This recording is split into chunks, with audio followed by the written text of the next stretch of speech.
بسم اللہ الرحمن الرحیم۔ کہتے ہیں کہ دہلی کے اندر مسلمانوں کا اور آریوں کا مناظرہ تھا۔ آریہ پنڈت نے مسلمان عالم سے پوچھا کہ آپ کا خدا سنا ہے ہر جگہ ہے؟ اس نے کہا کہ ہاں، بیت الخلا میں بھی، گٹر لائن میں بھی آپ کا خدا ضرور ہوگا۔ مولانا محمد قاسم نانوتوی طالب علم تھے،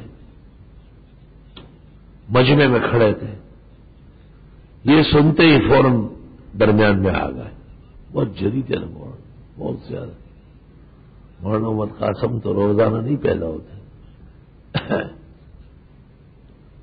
مولانا نے ایک برتن دے دیا، دو تین آدمیوں سے کہا کہ اس میں پیشاب کر کے لے آئے۔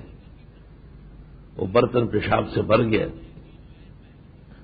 اور وہ پنڈت کے سامنے لا کے رکھا، برہمن پنڈت کے سامنے۔ پنڈت بڑا خوش ہو گیا کہ شاید یہ میری تائید کر رہا ہے کہ ہاں اس میں بھی خدا ہے۔ کہا پنڈت جی ایک پیشاب میں ذرا دیکھ کیا نظر آ رہا ہے؟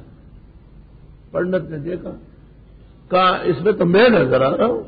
اچھا پیشاب میں نظر آ رہا ہے، اور آپ کی شیروانی کو پیشاب نہیں لگا، اور آپ کے جو ہے نا شملے کو بھی کچھ پیشاب نہیں لگ رہا ہے، اور نظر آ رہا ہے آپ، اور خدا ہر جگہ ہو تو تجھے تعجب ہوتا ہے، شرم نہیں آتی؟ لوگوں نے کہا وہ برہمن ہار گیا ہے۔ اللہ تعالی ہر جگہ ہے، وجود کے ساتھ بھی، قدرت کے ساتھ بھی، علم کے ساتھ بھی۔